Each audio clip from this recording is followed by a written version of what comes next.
जो दिल के हो खूबसूरत, जो दिल के हो खूबसूरत, खुदा ने ऐसे लोग कम बनाए हैं, जिन्हें ऐसा बनाया है खुदा ने, आज वो हमारे मंच पे पधारे हैं। आप सभी को मेरा नमस्कार। मैं एमएस केसरी पब्लिकेशन की संस्थापिका मुस्कान केसरी आप तमाम श्रोताओं का स्वागत करती हूँ, अभिनंदन करती हूँ। हर बार की तरह इस बार भी मैं एक ऐसे साहित्यकार को लेकर आई हूँ जिनकी साहित्यिक यात्रा को सुनकर आपको ऊर्जा मिलेगी। तो चलिए बिना समय गवाए चित्रकूट उत्तर प्रदेश से आदरणीय सतीश सर का स्वागत करते हैं। आदरणीय, आपका मंच पे बहुत बहुत स्वागत है। आप अपना परिचय हमारे श्रोताओं को दें। बहुत बहुत धन्यवाद। मैं सतीश चंद्र मिश्रा, पूरा डॉक्टर सतीश बप्पा के नाम से।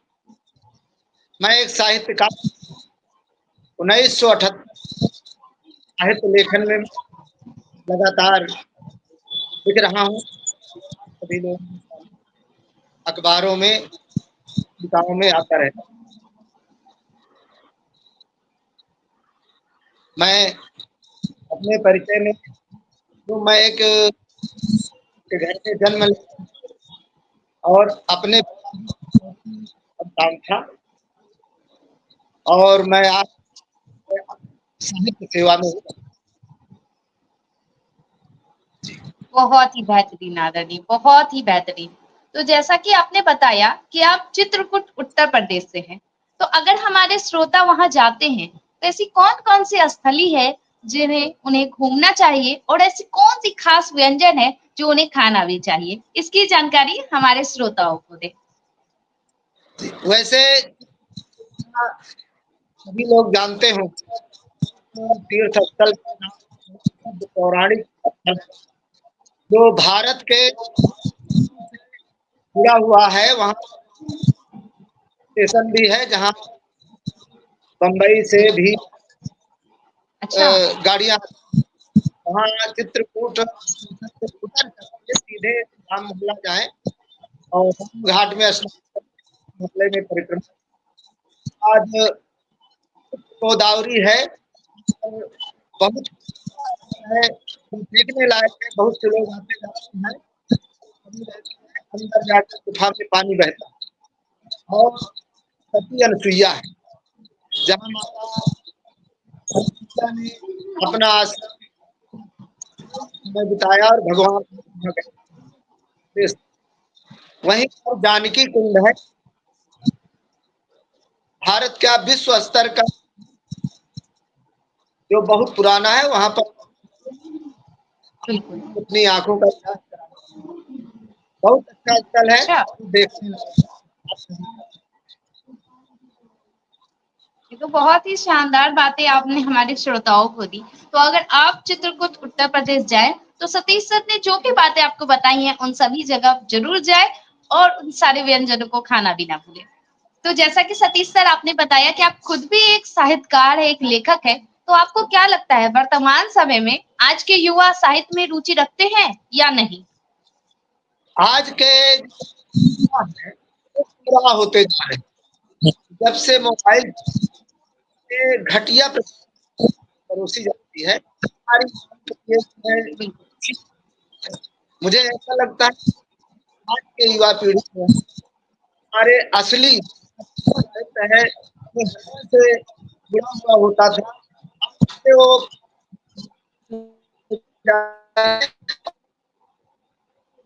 वो अपनाते जा रहे हैं, जिसका मुझे बहुत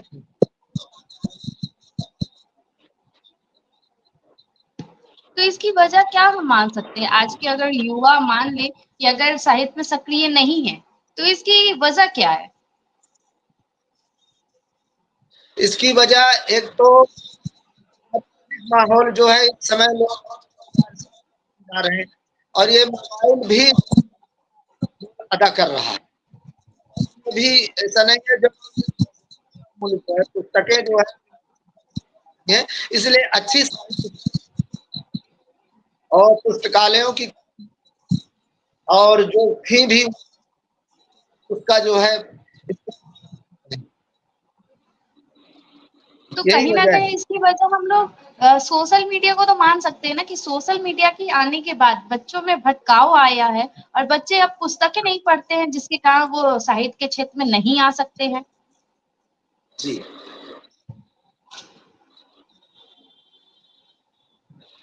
जी हाँ, पुस्तकों से ये हमारे बच्चों को बहुत नुकसान है।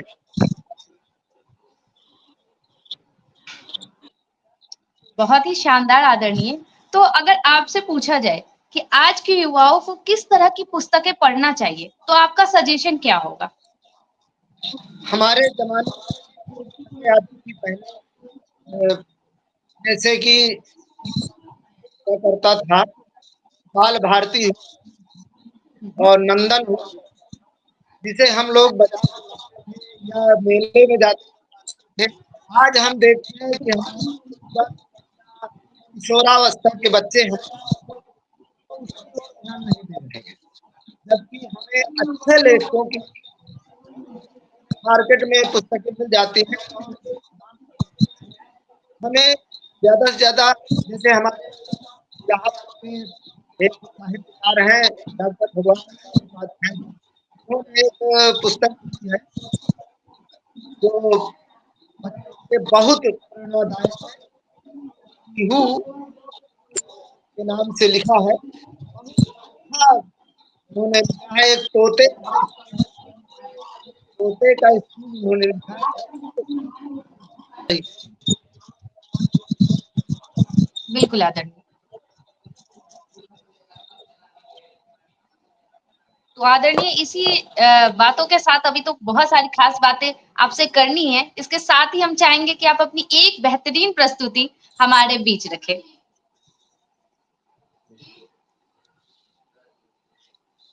आपकी आवाज टकराती लौट कर बिल्कुल, आया। आदरणीय हम चाहेंगे कि आप अपनी एक बेहतरीन प्रस्तुति हमारे बीच रखें। बहुत-बहुत स्वागत है। जी,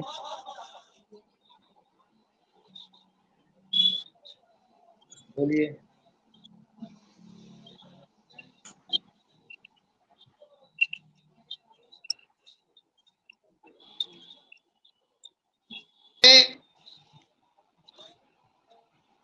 एक कविता लिखी थी जब मेरी मिसेज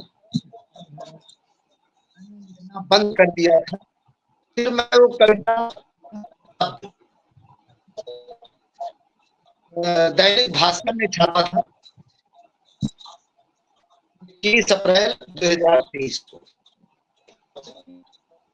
कविता आपको सुना रहा हूँ। शब्द शब्द निःशब्द हो गए, क्या लिखूं जो अपने आए हो गए, जो पर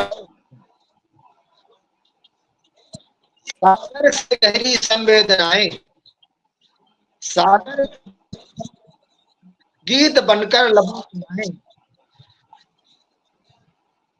मूक होकर भी बहुत कुछ कह गए। बिल्कुल, मैं सोचता हूँ बात उनकी, जिंदगी का दर्द हंस, जिंदगी का दर्द हंस कर सही, जिंदगी के गीत सारे है सिखाए, मेरे आंसुओं में बह, जिंदगी के गीत सारे थे मेरे आंसुओं में बह गए। खोजता हूँ भीड़ में बिल्कुल, उसको, मैं खोजता हूँ भीड़ में, सुन सुन के नदी में बह गए।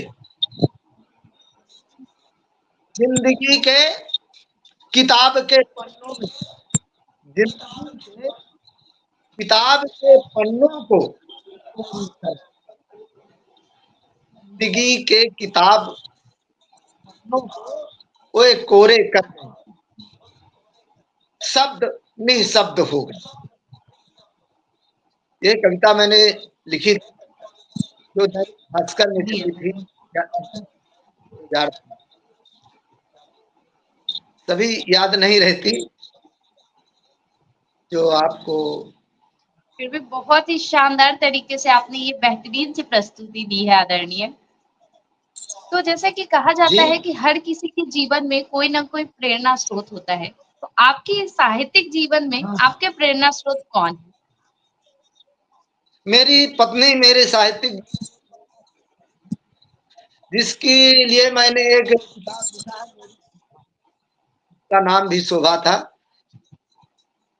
वो दिल्ली से पब्लिकेशन के द्वारा, और एक मैंने है उसकी यादों का मकसद। मेरी पत्नी मेरे जीवन की, साहित्यिक जीवन की प्रेरणा स्रोत थी। जो मैं उसके लिए जो भी कहूँ, मैंने इन किताबों को,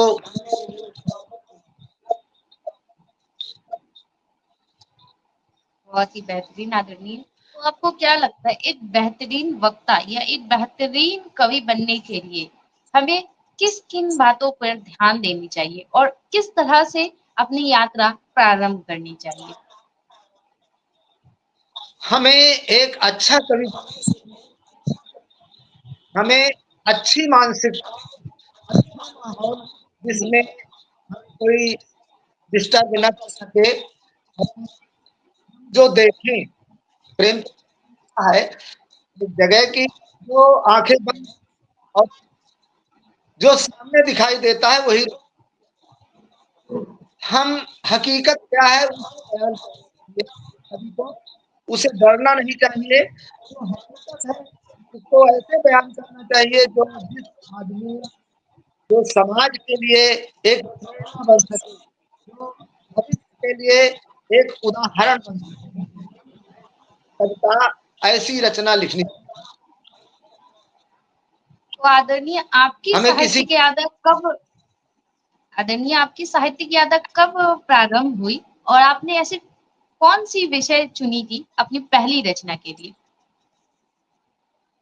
मैं में जब पढ़ने जाता था, मेरे गांव से स्कूल बहुत दूर था, हम पैदल जाते थे, पैदल जाया करते थे। वहां पर पहले हम लोगों के पास साइकिल हुआ करती थी, लोग साइकिल नहीं हुआ करती थी, पैदल जाते थे। तो वहां, यहाँ हमने अपने गाँव, अपने गांव में जो दबंग है, वो गरीब लोगों को किस तरह और किस शिक्षा की कमी, वो नहीं जी रहे, लिखना चाहता था। तो जब मैं लिखने लगा तो हिंदुस्तान टाइम्स कल भेजा, तो उन्होंने कर दिया। ये एक राम थे, वो मुझे एक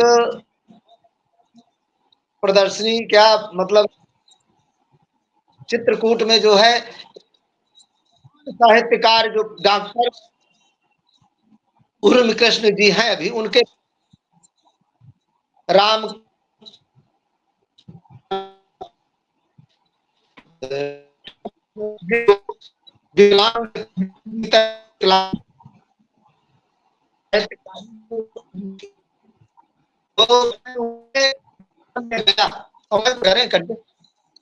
बहुत ही शानदार बातचीत चल रही है आदरणीय, लेकिन शायद हम लोग नेटवर्क इश्यू फेस आउट कर रहे हैं।